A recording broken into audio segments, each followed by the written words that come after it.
It's so funny. I wonder if people notice that we shift. Probably.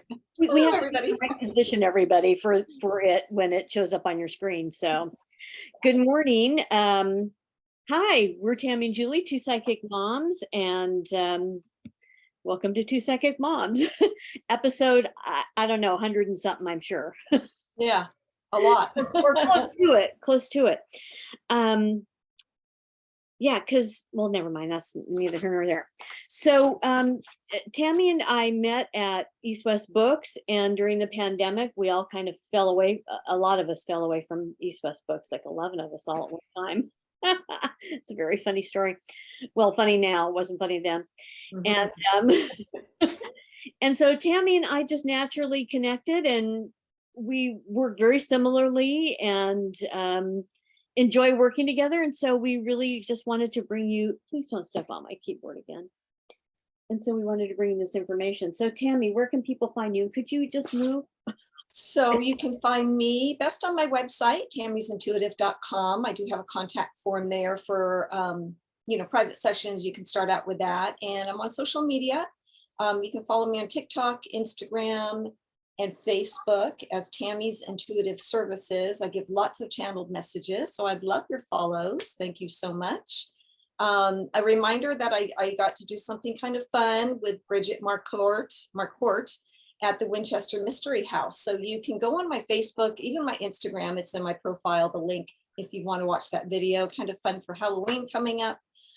So I do have a drawing going on with that too, so you might want to watch it. Okay, I'll just say about it. Do you mind, Julie, if I just say? Already. Okay, so I have a drawing. It's really, I put it out to like my email contacts. So if you're not on my email or just didn't receive it for some reason, because email stuff, you never know if it gets there or not for sure.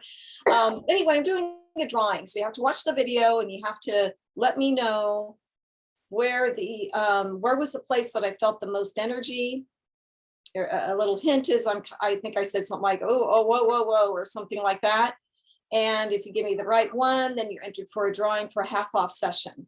So that will be drawn on Halloween day. So you don't have that much more time. So you want to make sure by the 30th that you have that in.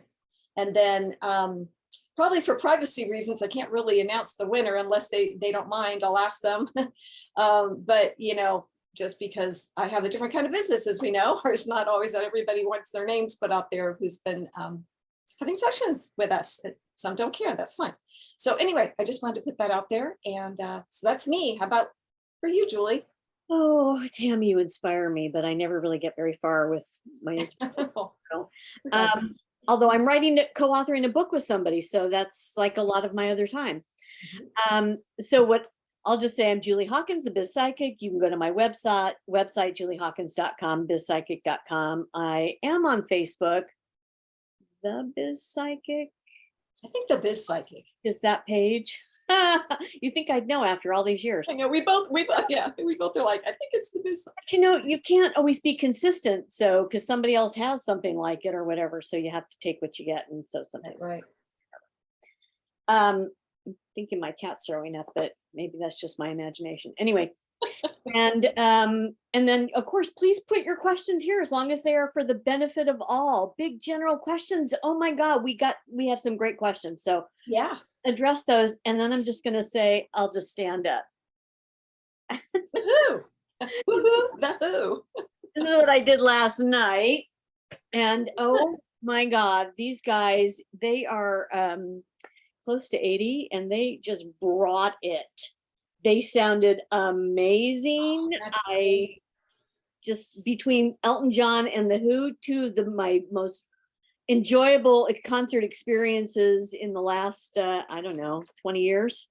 So I don't know, there's been a lot, so maybe not, but they were great. They brought it, and they sounded as good as they ever did. Same with Elton John when we saw him. So that's great. Where were the Who at? They were at SAP last night. They were at SAP. Okay, that's great. Nice and local. Yeah.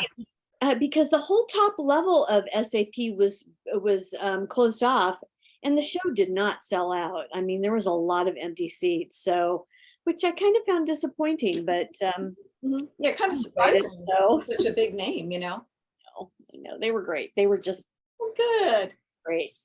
Glad you had Okay. fun.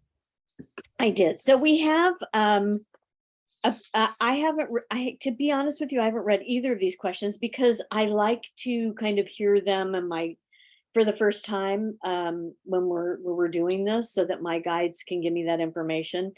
And so I haven't read them through. Tammy has, and that's not me. It's neither good nor bad. I'm sure it helps her.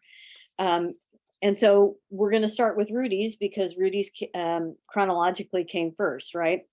And I think they're kind of in depth. So we'll see what we get to. If we don't finish them all this week, then it will go to the next episode. So, Yeah, sounds good.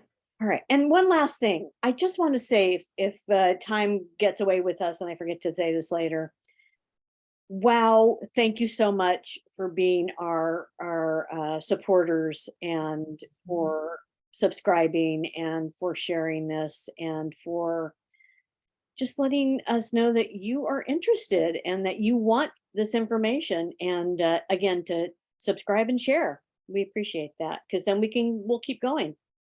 Yep, agreed. Thank you, thank you. All right. So do you want me to read Rudy's first? Sure, I may go back and reread some of it. It has nothing to do with you. It's just me having to look at it. But yes, I would love you to do that first, if you don't mind. No, not at all. And I have my pad that I thought. Sometimes it's just me connecting with the words when I look back again. So I'm getting it. But Of yes. course. And as I hear it, and then as you do, well, anyway, yeah. Okay. Thank you for the great information as usual. Thank you, Rudy. I have been thinking about this question for a while now, which I love hearing.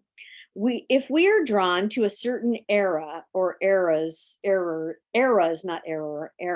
human history, does that mean we have a familiarity with that particular timeline? I think this is a great question. I've It is. wondered that too. And I mean, I have my own thoughts about that, but we'll see what the guides say. Yeah. Like, have we lived in that era before, or is it just the romanticism that books or TV shows put on it? Or could it be a little of both? I definitely would not miss the lack of bathing or food or medicine. I'm with you on that. I speak more of European civilizations. I feel many indigenous civilization had better lives because they understood how to live with nature. Amen to that. So I guess the bottom line is, do we feel this affinity towards a certain era or civilization or culture because we've had a lifetime with it, or is it just our romanticism? Okay, I I'm love this question too. gonna say the short answer to that is both. I But just got that, Julie. That's so funny. That's what I got. They said a little bit of both. Okay, so I'm going to put it this way too. So guys, when we are drawn in a lifetime, let's say the lifetime now, and we're super drawn to a certain era from before, in the past, history past, whether it be some people that are like fascinated by castles. A lot of people are, but not to the point that I'm like super, into it, but very much interested, or that era, or I knew somebody who was very attracted to the 50s, has not born yet in the 50s, but was attracted to that time. Does it mean that we've had, well, we'll say first of all, lifetimes perhaps, or alternate lifetimes, whatever we want to call it, past lifetimes, alternate lifetimes. In that, is that why we're drawn to it? Okay, what I get is yes, definitely so. Most of the time it is because you have been involved in it. Now they're showing me, they just dropped something in really quickly that was a little different. They showed me a parent. They showed me like you might have had you might have loved your parents, and you might have, they're going to more with this. This is interesting to me. They're saying you might have had a parent who also loved a certain thing or a certain time frame. And as a child, you sort of, jumped onto that energy. Because why? They said because maybe your parents lit up at that time. they themselves probably had lifetimes perhaps in that era, but you also adopted that. So they just squeezed that in. This is how I'll put it, because it was almost like not where I was first going, but that's another possibility. So if it was something that you saw your parents be happy about or interested in a way that you knew was positive for them, you too might have taken on that vibration and that, that like for it.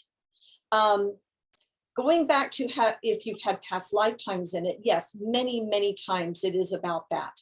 I'm going to give an example. I might have said this before. This is a short example, but when we went to Greece one time, it was on a cruise, and we were going to Athens, on a bus, right, like a bus tour. And keeping in mind that Athens, for those of you who have been there might understand this. I mean, there's a lot of graffiti. It's not like, it's super beautiful right in the city. You're driving through and you're seeing this, but I tell you, I so welled up. I was looking out and I got very emotional and teary, and I thought home, like I'm home. And so, that yes is, and then, but I think I mentioned it before to you, Julie, how I'd seen a past lifetime of being beheaded by the Temple of Zeus, or they actually told me about it. So, wow, that's not really exciting, but maybe I did love, my life there when I was alive. And I was beheaded, by the way, because of religious beliefs. I had a following of some sort, not huge, and they were onto it, and I probably more spiritual beliefs of what I believe in today. Who knows? But I accepted my death because I couldn't do anything about it anyway.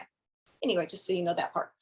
But yes, so many times you are drawn to a time period that you felt very peaceful, or you enjoyed, or there was just something that really, really felt good to you in that time.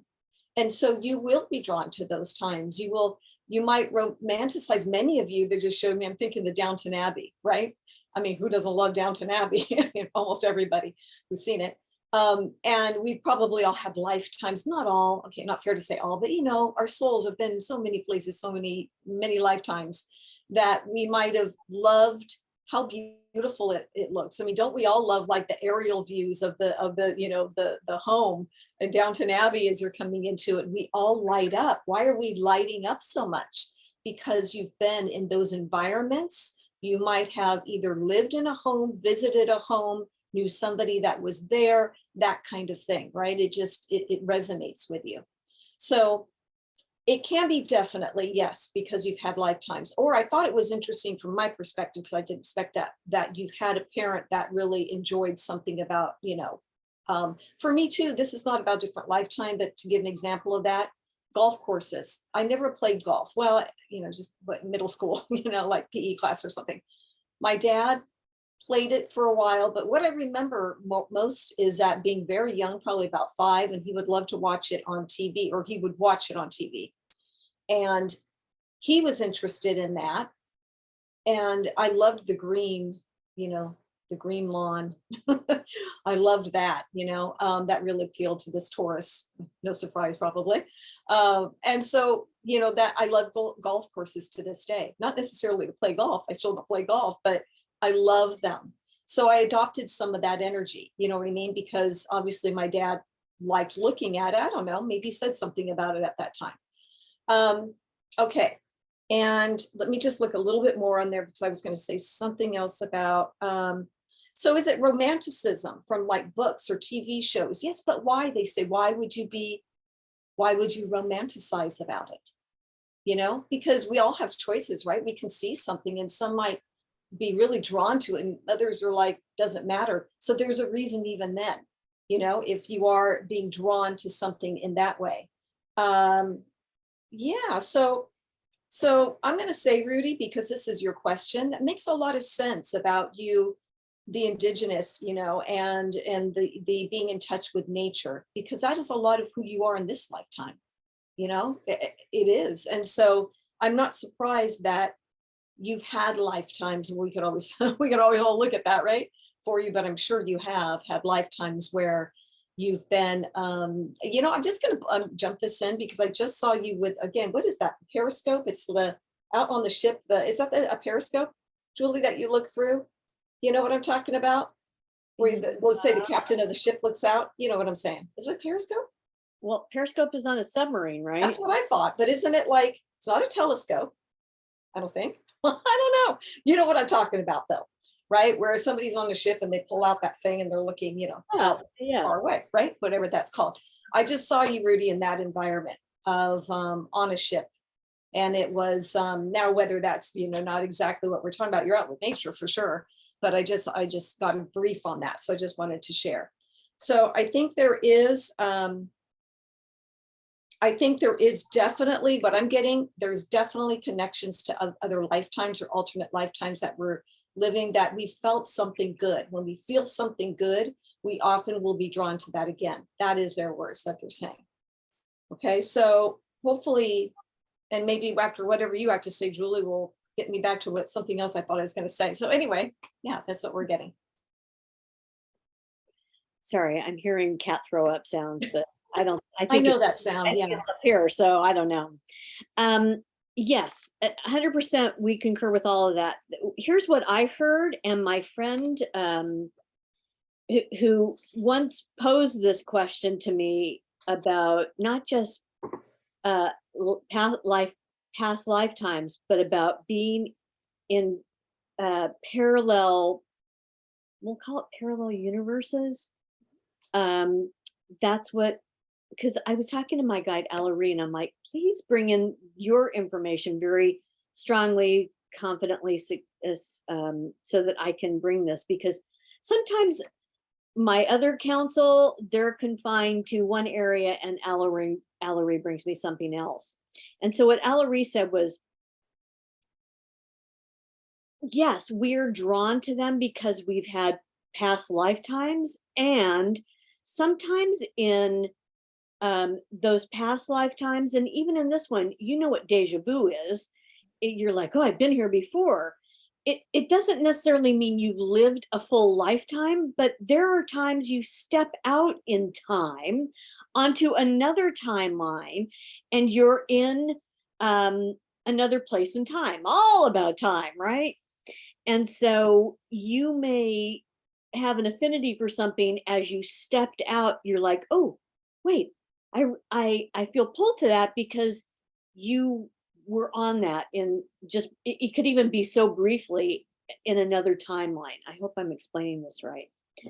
And so it doesn't always have to be a full lifetime is what they're telling me. So I can be here in the here and now, and all of a sudden I have this moment of deja vu, and it's like, well, I've been there. It doesn't necessarily mean I've had a full lifetime there, but I have energetically traveled to be in that space and time. And that's why I feel a connection to it. So while it is lifetimes, it can also be just it's like it's like just going to the store. I've been to that store doesn't mean I live at that store, right? I just know that I've been to that store and I know what they have, and so I feel affinity towards it.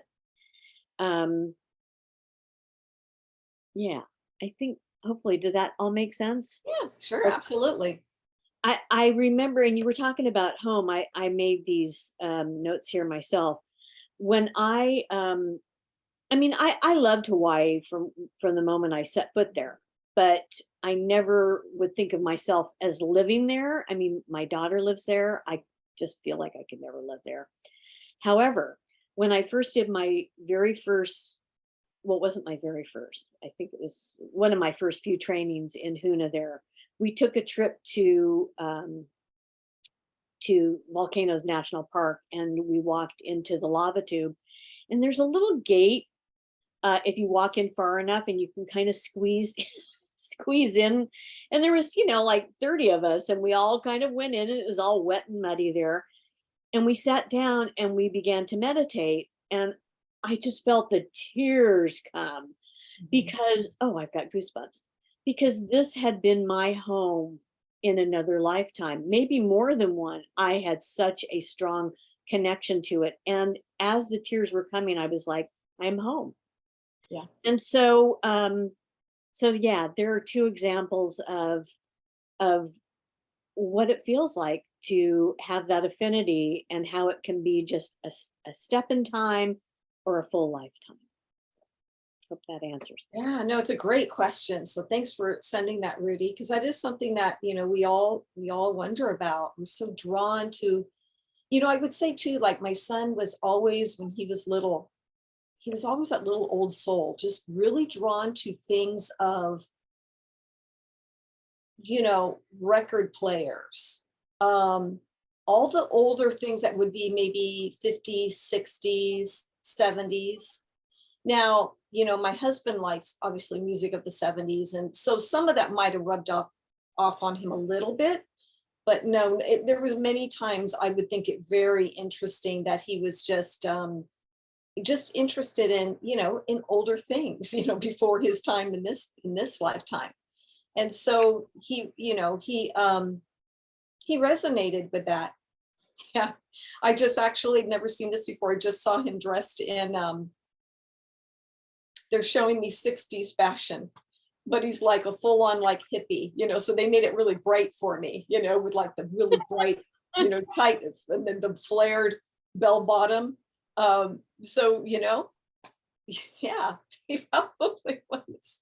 I'm just laughing because I'm seeing the whole piece thing and like, I was young when that happened, but I don't ever want to go through that again. But yeah, I know there was something he liked about that, I guess. I guess to speak to, he says, I speak more of European, so I definitely would not miss the lack of bathing or food or medicine.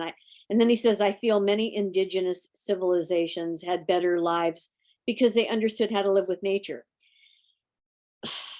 Yes and no. There's pros and cons to every generation and every civilization. And while they respected Mother Nature more and learned how to live off the land, I don't know that that they necessarily had better lives because of it. I mean, they were hard lives too. So they just knew that this was their home, internally, externally, as we live on it, and that we need to respect it. What do you want? Yeah.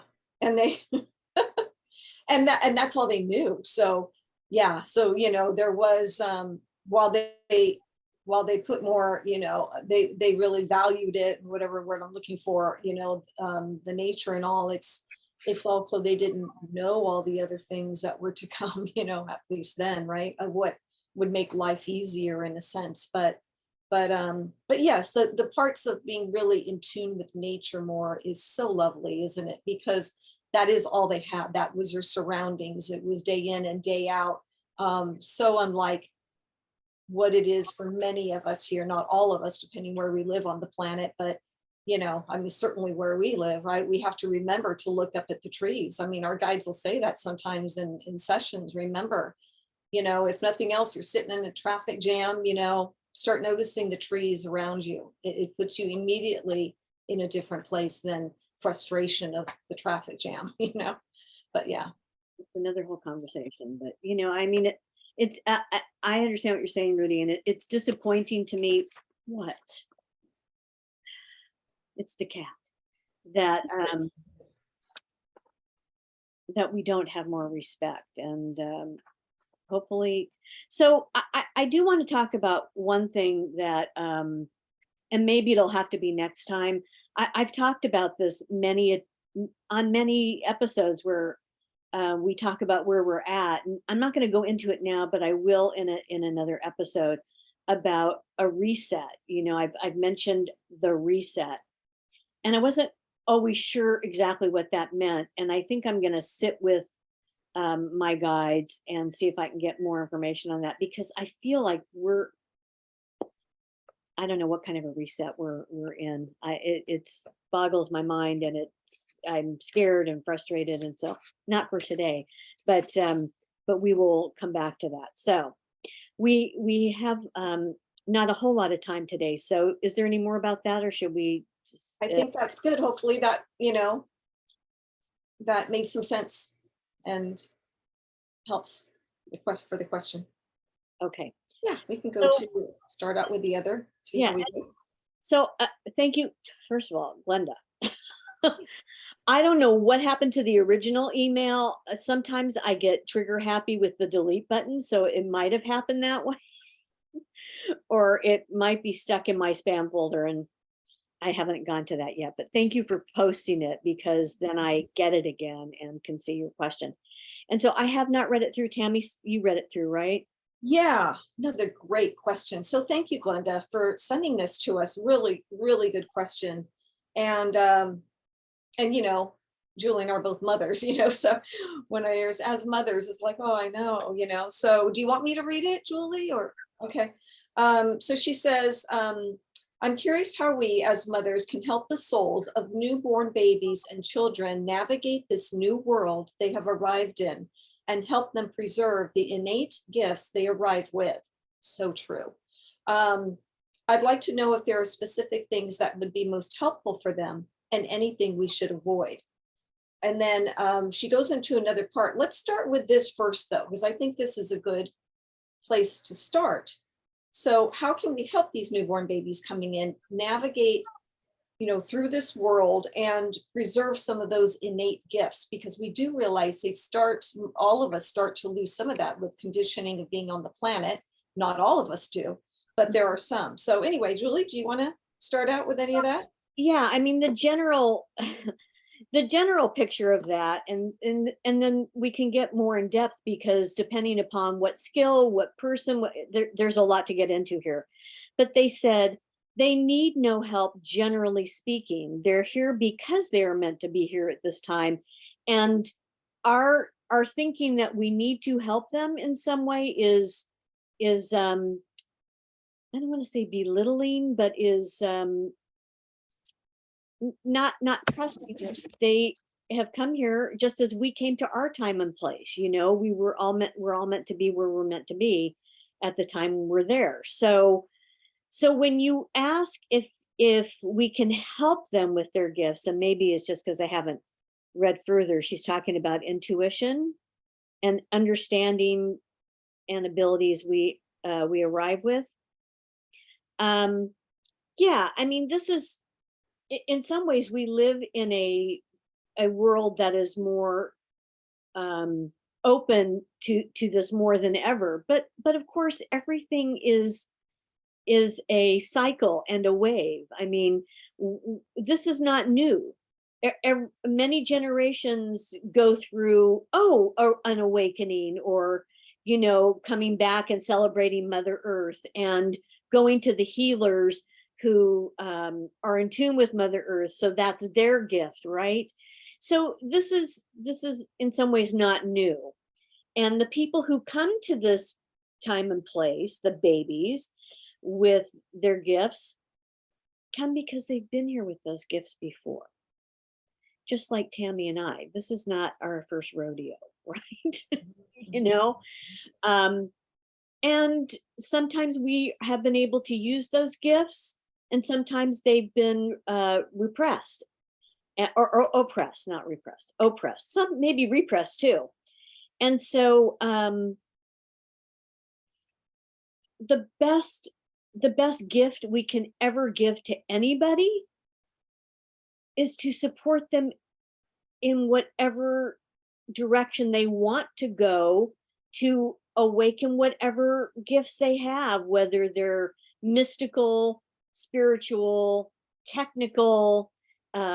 It doesn't matter, right? We want to support everyone in what they feel drawn to, as long as it is positive and brings a support and a and benefit to those around us, right? And to the greater good, if we're so lucky. So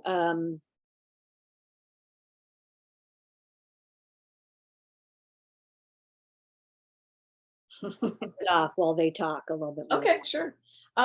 Yeah, this is, I think this question is so very close to my heart. I'm very in tune with the elemental realms and imagination. Found out a lot through my astrology horoscope, or my chart, that my sun is in the 5th house. And when I started reading, I didn't really put a connection to some of these things. Anyway, when I was reading more about that, I was like, oh my gosh, it's so me. That's a lot about where your sun is in the houses is generally where you put a lot of your energy and interest maybe in.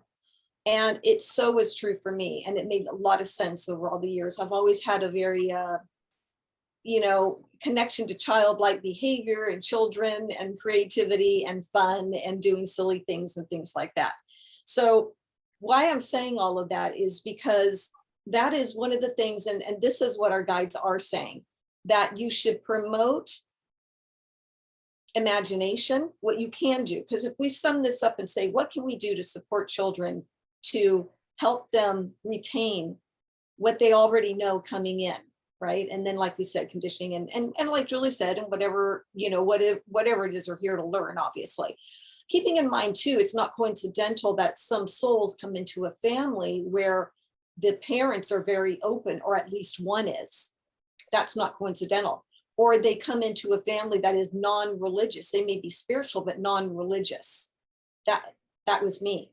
So it was not, that's not coincidental. It allowed me to be where I am today as a result of not being in such a very strict type of religious upbringing, which I probably have other lifetimes. Well, I know I have. So we would say again, letting your child and, foster their imagination. Pose questions to them is what I'm getting. What do you think would happen if, I don't know, the butterfly that you're looking at decided to go a different direction, or what do you think it's feeling?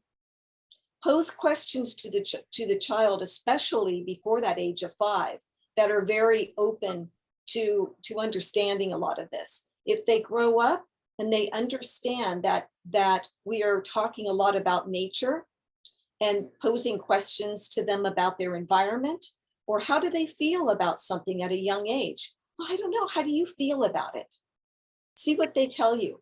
So the more that we are bringing those innate abilities, and we bring them out to let them know it's safe to talk about, then that will cement is such a hard word, but you know what I mean? It almost cements it. Going further, knowing that they're safe to be able to explore their feelings. So we would say, get out in nature with them a lot, talk about things, bring up questions. Again, I get a lot of that. How do you think that would feel? Or how do you think that caterpillar is feeling when he's trying to go over the stick and crawl over the stick? You get what I mean? It's that kind of idea. So the more that you're able to talk about those things, if a child has an imaginary friend, explore that with them. Besides, it's a good idea to do anyway.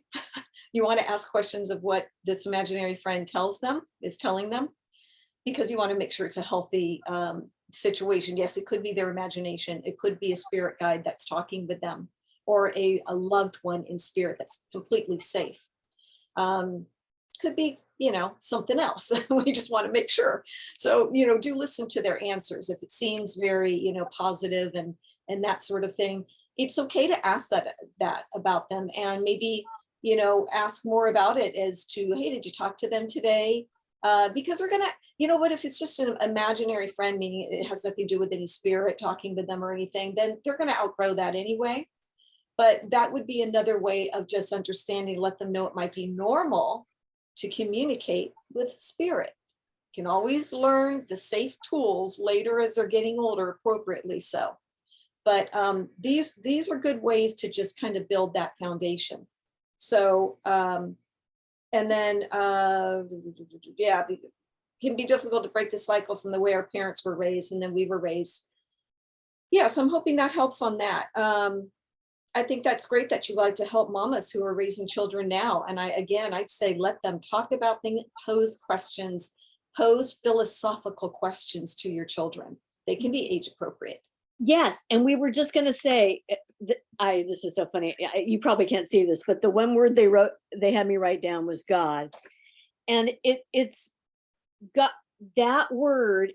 It has such a,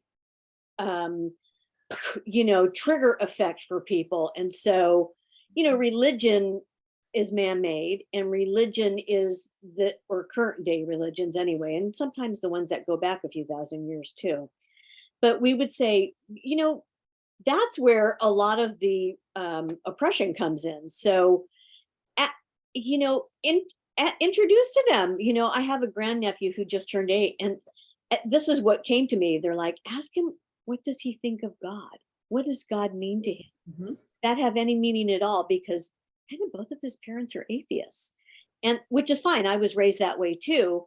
It's just the world has other aspects to it, and so ignoring it, it doesn't always help us. We want to explore and talk about it. So anyway, I think we can explore and talk about this more at our next session. This is a very full question and has a lot of um, possibilities, I think, that we can go to. So unfortunately, Tammy has a reading she has to run to. So I do.